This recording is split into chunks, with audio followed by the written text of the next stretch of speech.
ನಮಸ್ಕಾರ ಎಲ್ಲರೂ ಹೆಂಗದ್ರಿ? ಎಲ್ಲರೂ ಆರಾಮದಿರಿ ಅಂತ ಅಂದ್ಕೊಂಡಿದ್ದೀನಿ. ಸೊ ನಾನಿವತ್ತು ನಿಮಗೆ ಡೊಣ್ ಮೆಣಸಿನ್ಕಾಯಿ ಪಲ್ಯ ಮಾಡೋದು ಹೆಂಗೆ ಅಂತಂದು ತಿಳಿಸ್ಕೊಡೋದಕ್ಕೆ ಬಂದಿದ್ದೀನಿ ರೀ. ನಮ್ಮ ಹಳ್ಳಿ ಸೈಡಲ್ಲೆಲ್ಲ ಚಿಕ್ಕದಾಗಿ ಡೊಣ್ ಮೆಣಸಿನ್ಕಾಯಿ ಬರ್ತಾವೆ. ಇದನ್ನು ಎಣ್ಗಾಯಿ ಮಾಡ್ಕೊಂಡು ತಿಂದ್ವಿ ಅಂದ್ರೆ ಬಾಯಲ್ಲಿ ನೀರು ಬರ್ಬೇಕು ನೋಡ್ರಿ, ಹಂಗೆ ಮಸ್ತ್ ಅಂದ್ರೆ ಮಸ್ತ್ ಆಗಿರ್ತೈತಿ. ಇದನ್ನು ನಾವು ಬಿಸಿ ರೊಟ್ಟಿ ಜೊತೆ ತಿನ್ನಾಕತ್ತೀವಿ ಅಂದ್ರೆ ಮಸ್ತ್ ಇರ್ತೈತೆ ರೀ. ಈ ರೀತಿ ಸಣ್ಣ ಸಣ್ಣ ಡೊಣ್ ಮೆಣಸಿನ್ಕಾಯಿನ 4 ಹೋಳು ಮಾಡ್ಬೇಕು ರೀ. ನಡುವೆ 4 ಹೋಳು ಮಾಡಿ ನೀರಲ್ಲಿ ಹಾಕ್ಬೇಕು ನೋಡ್ರಿ, ತೊಳ್ಕೊಳಕಲ್ರಿ. ಹಾಗಾಗಿ ನೀರಲ್ಲಿ ಹಾಕ್ಬೇಕು ರೀ 4 ಹೋಳು ಮಾಡಿಬಿಟ್ಟು. ಇವು ಹೆಂಗಿರ್ತಾವೆ ಅಂತಂದ್ರೆ ಖಾರ ಅಂದ್ರೆ ಭಾಳ ಖಾರ ಇರ್ತಾವೆ. ಸ್ವಲ್ಪ ನೋಡ್ಕೊಂಡು ಖಾರನೂ ಯೂಸ್ ಮಾಡಿರಿ. ಈ ರೀತಿ 4 ಹೋಳು ಮಾಡಿಬಿಟ್ಟು ಎಲ್ಲ ಸ್ವಚ್ಛಗೆ ತೊಳಿಬೇಕು. ತೊಳ್ಕೊಂಡ್ಮೇಲೆ ಇದಕ್ಕೆ ಸ್ವಲ್ಪ ಉಳ್ಳಾಗಡ್ಡಿ ಹಾಕ್ಕೋಬೇಕು ರೀ, ಅಂದ್ರೆ ಸಣ್ಣಗೆ ಉಳ್ಳಾಗಡ್ಡಿ ಹೆಚ್ಕೋಬೇಕು. ಇದನ್ನು ನಾವು ಪಲ್ಯನ ಬಿಸಿ ಬಿಸಿ ರೊಟ್ಟಿ ಜೊತೆ, ಇಲ್ಲ ಅಂತಂದ್ರೆ ಬಿಸಿ ಅನ್ನದ ಜೊತೆ ಇದ್ರದ್ದು ಚಟ್ಟ ಅಂತಂದು ಬರ್ತೈತೆ ರೀ. ಇಲ್ಲಾಂದ್ರೆ ಗ್ರೇವಿ ಅಂತಿರಲ್ರಿ ನೀವು ಇಂಗ್ಲೀಷ್ನಾಗ, ಅದನ್ನು ಗ್ರೇವಿನ ಬಿಸಿ ಅನ್ನದ ಜೊತೆ ತಿನ್ನಾಕತ್ರಿ ಅಂದ್ರೆ ಮಸ್ತ್ ಟೇಸ್ಟ್ ಬರ್ತೈತೆ ರೀ. ಸೊ ಒಂದ್ಸಲ ಟ್ರೈ ಮಾಡಿರಿ. ಸಣ್ಣ ಎಲ್ಲಾದರೂ ಸಿಕ್ಕರೆ ಅಥವಾ ನಿಮ್ಮ ಸೈಡೆಲ್ಲಾದರೂ ಸಿಕ್ಕರೆ ಈ ರೀತಿ ಉಳ್ಳಾಗಡ್ಡೆ ಎಲ್ಲ ಹಚ್ಕೊಂಡ್ಮೇಲೆ ಮತ್ತೆ ಟೊಮ್ಯಾಟೊ ಹೆಚ್ಕೋಬೇಕು ರೀ. ಸೊ ಅದಕ್ಕಿಂತ ಮುಂಚೆ ಯಾರೆಲ್ಲ ವೀಡಿಯೋನ ನಾನು ಫಸ್ಟ್ ಟೈಮ್ ನೋಡಕತ್ತೀರಿ, ದಯವಿಟ್ಟು ಸಬ್ಸ್ಕ್ರೈಬ್ ಮಾಡಿರಿ, ಲೈಕ್ ಮಾಡಿರಿ, ಶೇರ್ ಮಾಡಿರಿ, ಹಾಗೆ ದಯವಿಟ್ಟು ಸಪೋರ್ಟ್ ಮಾಡಿರಿ. ಮತ್ತು ಪಕ್ಕದಲ್ಲಿರೋ ಬೆಲ್ ಐಕಾನ್ನ ಒತ್ತಕ್ರಿ, ಯಾಕಂದರೆ ನಾನು ಏನಾದರೂ ಅಪ್ಲೋಡ್ ಮಾಡಿದ್ರೆ ವೀಡಿಯೋನ ಫಸ್ಟ್ ನಿಮಗೆ ನೋಟಿಫಿಕೇಷನ್ ಬರುತ್ತೆ ರೀ. ಸೊ ಟೊಮ್ಯಾಟೊ ಎಲ್ಲ ಹೆಚ್ಕೊಂಡ್ಮೇಲೆ ಸ್ವಲ್ಪ ಕೊತ್ತಂಬರಿ ಹಾಕ್ಕೊಳಕತ್ತೇನೆ ರೀ. ಸೊ ಈ ರೀತಿ ಸಣ್ಣಗೆ ಕೊತ್ತಂಬರಿ ಹೆಚ್ಕೋಬೇಕು. ಸೊ ಕೊತ್ತಂಬರಿ ಹೆಚ್ಕೊಂಡ್ಮೇಲೆ ಅಲ್ಲ ಬೆಳ್ಳುಳ್ಳಿ ಪೇಸ್ಟ್ ಮಾಡ್ಕೋಬೇಕು ರೀ. ಈ ರೀತಿ ಒಂದು ಹಿಂಡಿ ಕಲ್ಲಲ್ಲಿ ನಾನು ಅಲ್ಲ ಬೆಳ್ಳುಳ್ಳಿ ಪೇಸ್ಟ್ನ ರೆಡಿ ಮಾಡ್ಕೊಳಕತ್ತೇನೆ ರೀ.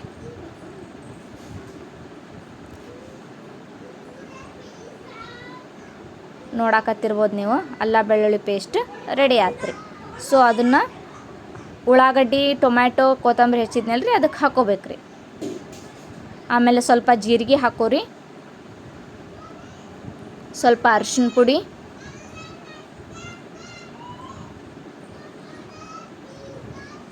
ಹಂಗೆ ಸ್ವಲ್ಪ ರುಚಿಗೆ ತಕ್ಕಷ್ಟು ಉಪ್ಪು,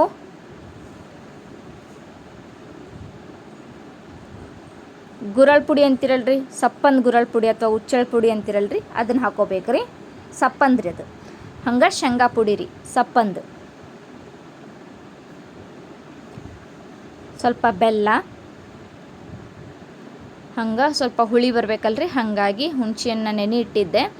ಹುಣಸೆ ಹಣ್ಣು ನೆನೆ ಇಟ್ಟಿದ್ದನ್ನು ಹಿಂಡಾಕತ್ತೇನೆ ರೀ. ಹುಣಸೆ ಹಣ್ಣಿಂದು ಹುಳಿ ಇದನ್ನೆಲ್ಲ ಹಾಕ್ಕೊಂಬಿಟ್ಟು ಸ್ವಲ್ಪ ಕಲಿಸ್ಕೋಬೇಕು ರೀ. ಈ ಥರ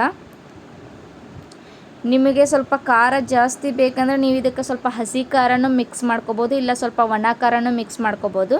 ನಾನು ಸ್ವಲ್ಪ ಖಾರ ಜಾಸ್ತಿ ಇರಲಿ ಅಂತ ಒಣ ಖಾರ ಮಿಕ್ಸ್ ಮಾಡ್ಕೊಂಡೇನಿ ರೀ.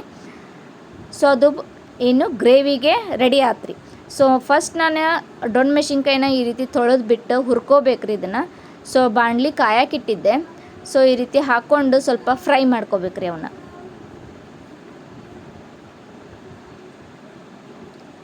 ನೋಡಾತಿರಲ್ರಿ, ಈ ರೀತಿ ಸ್ವಲ್ಪ ಫ್ರೈ ಮಾಡ್ಕೋಬೇಕ್ರಿ.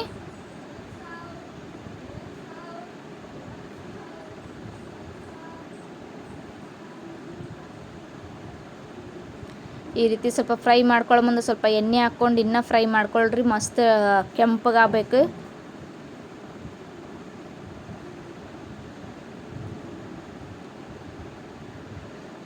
ನೋಡಿರಿ, ಈಗ ಡೊಣ್ ಮೆಣಸಿನ್ಕಾಯಿ ಹುರಿದಿದ್ದು ರೆಡಿ ಆಗೈತೆ ರೀ. ಸೊ ಗ್ರೇವಿ ಮಾಡಿ ಇಟ್ಕೊಂಡಿದ್ನಲ್ರಿ, ಅದನ್ನು ಈ ರೀತಿ ತುಂಬಿ ನಾನು ಇಟ್ಕೋಬೇಕ್ರಿ. ಒಂದೊಂದಕ್ಕೆ ತುಂಬಿ ಈ ರೀತಿ ಇಟ್ಕೋಬೇಕು ನೋಡಿರಿ. ಸ್ವಲ್ಪ ಗ್ರೇವಿನ ಜಾಸ್ತಿನೇ ಮಾಡ್ಕೊಳ್ರಿ. ತುಂಬಿದ ಮೇಲೆ ಉಳಿದಿರುತ್ತಲ್ರಿ, ಅದನ್ನು ನಾವು ಚಟ್ಟ ಅಂತಂದಂತೇವಿ. ಅದನ್ನು ನಾವು ಸ್ವಲ್ಪ ನೀರು ಹಾಕ್ಕೊಂಬಿಟ್ಟು ಕುದಿಸ್ಕೊಂಬಿಟ್ರೆ ಮಸ್ತ್ ಟೇಸ್ಟ್ ಬರ್ತೈತೆ ರೀ. ಬಿಸಿ ಅನ್ನಕ್ಕೆ ಬರೀ ಬಾಯಿಲೆ ನೀವು ಚಟ್ಟ ಹಚ್ಕೊಂಡು ತಿನ್ಬೋದು ರೀ. ಸಾಂಬಾರು ಬೇಡ, ಏನೂ ಬೇಡ ರೀ. ಸೊ ಇದು ಅದ ಬಾಣಲಿಯಲ್ಲಿ ಮತ್ತೆ ಕಾಯಕ್ಕಿಟ್ಟು ಸ್ವಲ್ಪ ಎಣ್ಣೆ ಹಾಕ್ಕೊಳಕತ್ತೇನೆ ರೀ. 2-3 ಚಮಚ ಎಣ್ಣೆ ಹಾಕ್ಕೊಳ್ರಿ. ಹಾಕ್ಕೊಂಡ್ಮೇಲೆ ಡೊಣ್ ಮೆಣಸಿನ್ಕಾಯಿ ಒಳಗೆ ನೀವು ಚಟ್ಟ ತುಂಬಿದ್ರಲ್ರಿ, ರೆಡಿ ಮಾಡಿರೋವಂಥದ್ದು ಎಲ್ಲನೂ ಹಾಕ್ಕೊಂಡು ಈ ರೀತಿ ಸ್ವಲ್ಪ ಫ್ರೈ ಮಾಡ್ಕೊಳ್ರಿ ಎಣ್ಣೆ ಒಳಗೆ.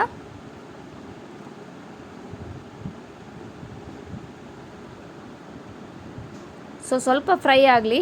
ಸ್ವಲ್ಪ ಫ್ರೈ ಆಗಿಂದ ಉಳಿದಿರೋವಂಥ ಚಟ್ಟನೆಲ್ಲ ಹಾಕ್ಕೊಂಬಿಟ್ಟು ಕುದಿಸ್ಕೋಬೇಕ್ರಿ. ಈ ರೀತಿ ಕುದಿ ಬಂದಮೇಲೆ ಇದು ಉಳಿದಿರ್ತೈತಲ್ರಿ, ಅದಕ್ಕೆ ಸ್ವಲ್ಪ ನೀರು ಹಾಕ್ಕೊಂಡು ಹಿಂಗೆ ಎಲ್ಲನೂ ಹಾಕ್ಕೊಂಡು ಕಲಿಸ್ಕೊಂಬಿಟ್ಟು ಕುದಿಯಕ್ಕೆ ಇಡಬೇಕು ರೀ.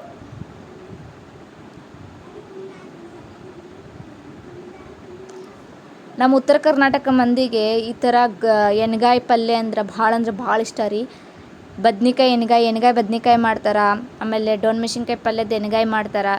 ಸೊ ಈ ರೀತಿ ಎಲ್ಲ ಎಣ್ಗಾಯಿ ಪಲ್ಯ ಅಥವಾ ಹೀರೆಕಾಯಿನೂ ಸಹ ನಾವು ಎಣ್ಗಾಯಿಯಾಗಿ ಮಾಡ್ತೀವಿ ರೀ. ಮಸ್ತ್ ಅಂದ್ರೆ ಮಸ್ತ್ ಟೇಸ್ಟ್ ಬರ್ತೈತೆ ರೀ.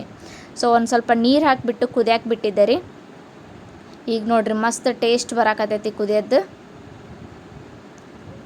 ಈ ರೀತಿ ಕುದಿಬೇಕ್ರಿ ಮಸ್ತ್. ಸಣ್ಣಗೆ ಒಲೆ ಇಟ್ಟು ಲೋ ಫ್ಲೇಮಲ್ಲೇ ಇಟ್ಕೊಳ್ರಿ, ಹೈ ಫ್ಲೇಮಲ್ಲಿ ಇಟ್ಕೋಬೇಡ್ರಿ. ಯಾಕಂದ್ರೆ ಹೈ ಫ್ಲೇಮಲ್ಲಿ ಇಟ್ಕೊಂಡ್ರಿ ಅಂದರೆ ಅದು ಮತ್ತೆ ಕೆಳಗಡೆ ತಳ ಹಿಡಿದು ಬಿಡ್ತೈತೆ ರೀ. ಹಾಗಾಗಿ ಲೋ ಫ್ಲೇಮಲ್ಲಿ ಇಟ್ಕೊಂಡ್ಬಿಟ್ಟು ಕುದಿಯಕ್ಕೆ ಇಡ್ರಿ.